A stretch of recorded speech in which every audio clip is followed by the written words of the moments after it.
The wind did not just blow across the high plains of the Montana Territory. It screamed, a high, thin sound like a dying animal caught in the throat of the canyon. Snow, dry as bone dust and just as white, swirled in blinding sheets, erasing the line where the iron-gray earth met the leaden sky. In the heart of this frozen void stood a cabin, its timber walls groaning under the weight of the drifts, looking less like a home and more like a tombstone for the living. Inside, the air tasted of pine resin and old regrets. Thomas sat by the hearth, the orange glow of the embers carving deep, jagged shadows into the map of his face. He was a man built of hard angles and silence, his hands scarred by a lifetime of things he tried to forget. He watched the fire as if it held a confession, his mind drifting back to the smoke of a war that had never truly ended for him. He had come to this wilderness to be alone, to let the cold numb the parts of his soul that still burned with the memory of blood on his hands. He was a ghost inhabiting a body of muscle and bone, waiting for the winter to finally claim what was left. The silence was his only companion, heavy and absolute, until the scratching started at the heavy oak door. It was faint at first, easily mistaken for the frantic clawing of a starving wolf or the rhythmic thud of a loose branch. But then came the voice, a fragile, trembling thread of sound that pierced through the roar of the gale. "Please," the voice gasped in a tongue that sounded like breaking glass and silk, followed by a desperate plea in broken English. "Please, do not hurt me. I cannot walk." Thomas did not move at first, his instinct for isolation warring with a dormant spark of humanity. He reached for the heavy iron poker, his knuckles whitening. He had learned long ago that mercy in this land was often a precursor to a shallow grave. Yet the sound came again, a sob so raw it seemed to vibrate the very floorboards. He stood, his joints popping like dry kindling, and threw back the bolt. The door flew open, admitting a swirl of ice and a small, crumpled shape that collapsed onto the threshold. She looked like a bird with broken wings, a splash of dull gray against the blinding white of the snow. Her name was May, though he did not know it then. She was no more than 27, her face pale as parchment, framed by matted black hair that sparkled with frost. She wore a tattered prairie dress of coarse gray wool, soaked through and frozen stiff. As Thomas reached down to pull her inside, she recoiled, her dark eyes wide with a terror that went deeper than the fear of the storm. "Please," she whispered again, her breath coming in ragged plumes. "I can't walk. Don't hurt me." Thomas looked down and saw the reason. Her legs were wrapped in filthy, blood-stained bandages that had frozen to her skin, the fabric stiff with ice and old infections. He saw the way she dragged herself, her fingers raw and bleeding from clawing at the frozen earth. He didn't speak. He couldn't find the words that wouldn't sound like a threat. Instead, he hooked his large, calloused hands under her arms and hauled her toward the heat of the fire. She whimpered, a low, guttural sound of agony, but she did not fight him. He laid her on a pallet of furs near the hearth, the warmth of the cabin beginning to melt the ice on her lashes. He watched her for a long moment, a woman who had clearly traveled miles on her hands and knees through a hell of ice. "Who did this to you?" he finally asked, his voice a low rumble that hadn't been used in weeks. May did not answer immediately. She watched him with the wary gaze of a trapped doe, her body shivering so violently that her teeth clicked together. "Men," she finally said, her voice barely audible over the crackle of the wood. "Bad men. They took the wagons. They left me to the cold because I was slow." Thomas felt a familiar cold stone settle in his gut. He knew the breed of men she spoke of, the vultures who followed the trails, preying on the weak and the discarded. He looked at her ruined legs and then back at the door, where the storm continued to howl, a reminder that out there the world was indifferent to whether they lived or died. The task of tending to her was a grim, methodical process that required a delicacy Thomas feared he no longer possessed. He fetched a basin of warm water and a clean cloth, kneeling beside her with a heaviness in his chest. As he began to peel away the frozen bandages, the smell of gangrene and neglect filled the small room.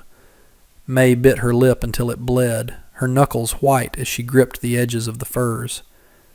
"You have to stay still," Thomas murmured, his tone more a command than a request. "If the rot takes the bone, there's nothing I can do." He worked with a grim focus, his large fingers surprisingly steady as he cleaned the jagged lacerations that crisscrossed her shins. They weren't just wounds from the trail. They were the marks of shackles, deep and cruel. She watched him, her fear slowly giving way to a profound, exhausted bewilderment. "Why you help?" she asked, her voice trembling. "I am nothing to you." Thomas paused, a piece of bloodied cloth in his hand. He looked at the fire, the flames reflecting in his eyes. "Maybe I'm tired of watching things die," he said, the honesty of it surprising even him. He applied a poultice of crushed herbs and clean tallow, wrapping her legs in fresh strips of linen he had cut from his own spare shirts. When he was finished, he sat back on his heels, his shadow stretching long across the floor. "You'll stay here until the spring thaw," he said. "The pass is closed. Even a man with 2 good legs wouldn't survive a mile out there." May looked at him, her eyes searching his face for a lie, for the hidden cruelty she had come to expect from men. She found only a weary, jagged kind of honor. "Thank you," she whispered, the words heavy with a weight that transcended language. Thomas merely nodded and stood up, returning to his chair by the fire. The silence returned, but it was different now. It was no longer the silence of a tomb, but the quiet of a shared sanctuary. As the weeks bled into a singular white blur of winter, the cabin became a world unto itself. Thomas spent his days hauling wood and checking the snares he set near the frozen creek, while May sat by the fire, her strength returning in slow, painful increments. She was a creature of quiet resilience, her presence changing the very air of the cabin. She began to mend his worn clothes with a needle carved from bone, her fingers moving with a grace that spoke of a life before the gray dress and the shackles. They spoke little, but the silence between them grew comfortable, a bridge built of shared survival. One evening, as the wind rattled the shutters like a ghost demanding entry, May looked up from her work. "You have a heavy heart, Thomas," she said, her English improving with each passing day. "It is louder than the storm." Thomas stopped sharpening his knife, the rasp of the stone falling silent. "We all have ghosts, May. Some just howl louder than others." He thought of the town he had left behind, the faces of those he couldn't save, and the man he used to be before the world broke him. May reached out, her hand hovering near his scarred forearm before she pulled it back. "My father said that a man who carries the world on his back will eventually be crushed by it. You must put it down, or you will break." Thomas looked at her, seeing the wisdom in her eyes that had been forged in the same fires as his own. "And what about you?" he asked. "What do you carry?" May looked down at her bandaged legs. "I carry the shame of surviving when others did not," she said softly. "But I am learning that survival is not a sin. It is a debt we owe to the ones who didn't make it." The words hung in the air, a profound truth that seemed to settle the restless spirits in the room. The peace of the cabin was shattered on a morning when the sun finally broke through the clouds, casting a blinding, cruel brilliance over the snow. Thomas was outside, clearing the path to the woodshed, when he heard the rhythmic crunch of many hooves on frozen crust. He stood still, his hand instinctively going to the hilt of the knife at his belt. 3 riders emerged from the tree line, their horses steaming in the cold air. They were clad in heavy furs, their faces hidden behind salt and pepper beards and the grime of the trail. At their head was a man with eyes like flint, a man Thomas recognized from the posters pinned to the saloon walls in the valley. Blackwood. He was a man who thrived on the chaos of the frontier, a predator who saw the world as a collection of things to be owned or broken. "We're looking for a piece of property," Blackwood called out, his voice a gravelly sneer. "A little bird in a gray dress. She flew the coop a few weeks back." Thomas didn't move, his body tensing like a coiled spring. "There's no one here but me," he said, his voice flat and dangerous. Blackwood laughed, a dry, hacking sound. "Now, don't go lying to me, friend. We followed the blood trail as far as the drifts would let us. We know she's in there. Just hand her over, and we'll leave you to your lonesome. She's got a debt to pay, and I don't like being cheated." Thomas looked at the cabin door, knowing May was listening, knowing the terror that must be clawing at her throat. He looked back at Blackwood, his resolve hardening into something unbreakable. "She doesn't owe you anything but the lead in your chest," Thomas said, his voice dropping to a whisper that carried further than a shout. The air between them turned electric, the rising action of the confrontation reaching a tipping point as the riders reached for their holsters. The war Thomas had tried to leave behind had finally found him, and this time he wasn't fighting for a cause or a flag. He was fighting for the soul of a woman who had taught him how to live again. The lead rider, a man whose soul seemed as charred as the ends of his cigar, spat into the snow, the dark liquid burning a hole in the white crust. "You're a long way from help, hermit," Blackwood sneered, his hand hovering over the grip of his pistol. "Is one broken girl worth the price of your life? We've tracked her across 3 territories.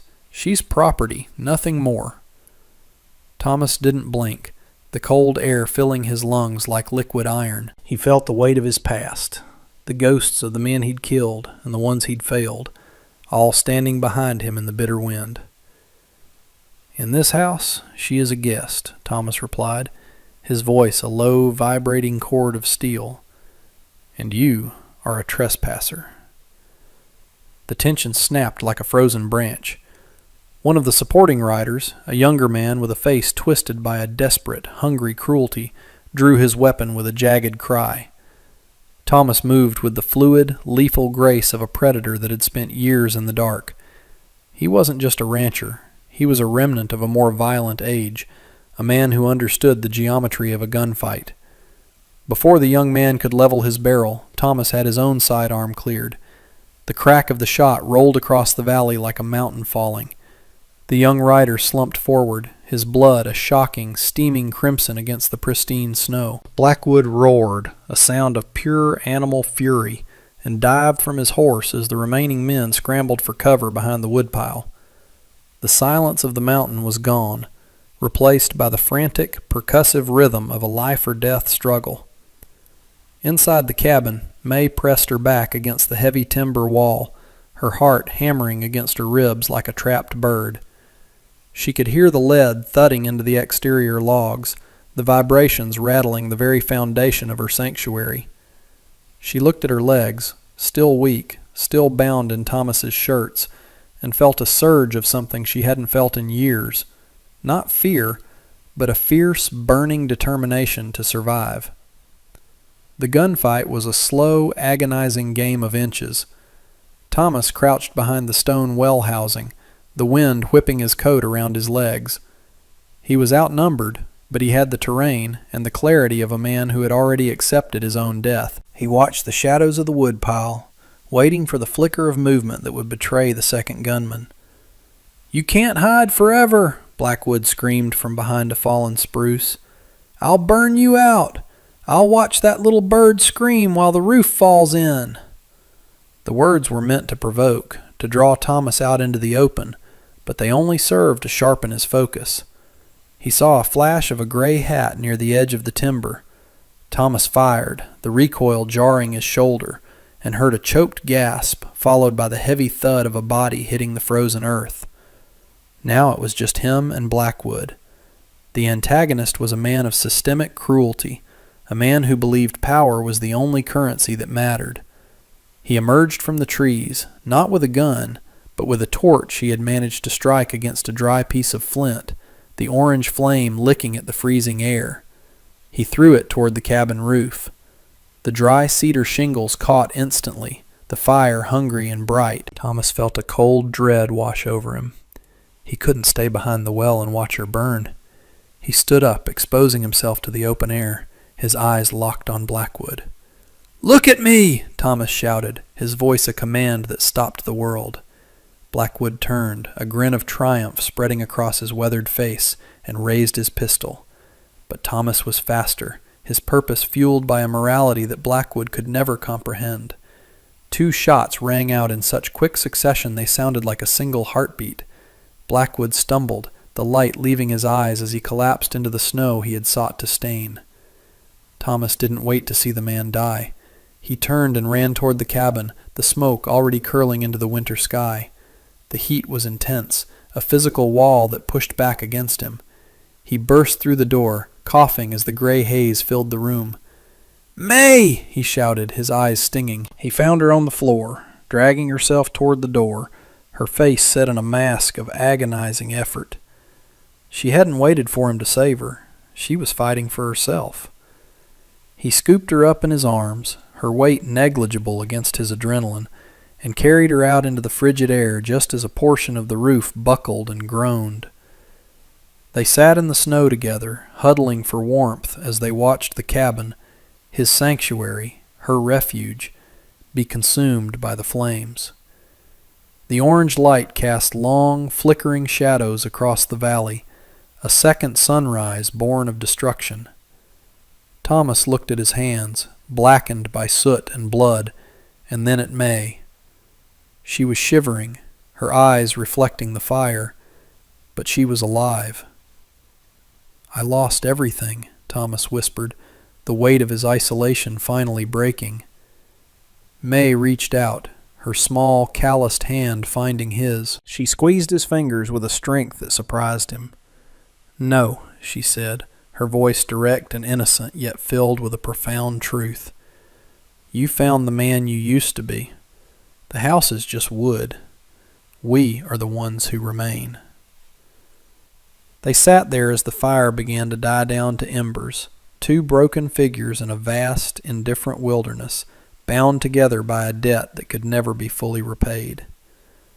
The next morning the world was silent again. The snow had begun to fall softly, covering the black scar of the cabin and the bodies of the men who had brought violence to the mountain. Thomas had salvaged what he could from the periphery of the fire, a few blankets, some dried meat, and a sturdy sled he used for hauling timber. He bundled May into the furs, her legs protected from the biting cold. They had a long journey ahead of them, down through the pass and toward the settlement in the valley, where a doctor could finally mend what was broken in her. As he gripped the ropes of the sled, Thomas looked back at the ruins of his life. He felt a strange sense of lightness, as if the fire had burned away the layers of guilt and bitterness he had worn like armor. He wasn't a recluse anymore. He was a protector. "Where will we go?" May asked, her voice small but steady. Thomas looked toward the horizon where the sun was struggling to pierce through the heavy gray clouds. "To a place where the wind doesn't scream so loud," he said. "To a place where you can learn to walk again." He began to pull, his boots crunching rhythmically in the deep powder. The physical exertion was a penance and a promise. He knew the road would be hard, that the law might come looking for the men he'd killed, and that the winter was far from over. But for the first time in years, he wasn't running away from something. He was moving toward something. The resolution of their journey was not marked by a grand celebration, but by the quiet, steady persistence of the human spirit. As they descended into the lower elevations, the air grew marginally warmer, and the sight of distant chimney smoke signaled the return to community. Thomas knew he would have to answer for the blood on the snow, but he also knew that he had allies now. diverse individuals in the town who had seen the cruelty of men like Blackwood and would stand by a man who chose justice over silence. He looked down at May, who had fallen into a light sleep, her face peaceful despite the ordeal. She was a symbol of resilience, a catalyst that had forced him to engage with the world again. He realized then that redemption wasn't a destination one reached, but a choice one made every single day. It was in the act of helping a stranger, in the refusal to be intimidated by corruption, and in the courage to believe in a future that hadn't been written yet. The Wild West was a harsh, unforgiving place, a landscape of wounds and scars, but as the first lights of the settlement flickered in the dusk, Thomas felt a spark of hope. It was a small thing, fragile as a candle flame in a gale, but it was enough. He kept walking, his silhouette a dark, determined shape against the white expanse, moving forward into a world that was still cold, still dangerous, but no longer empty. The story of the lone rancher and the woman who couldn't walk would become a legend in those parts, a testament to the idea that even in the heart of winter, the human heart can find a way to bloom.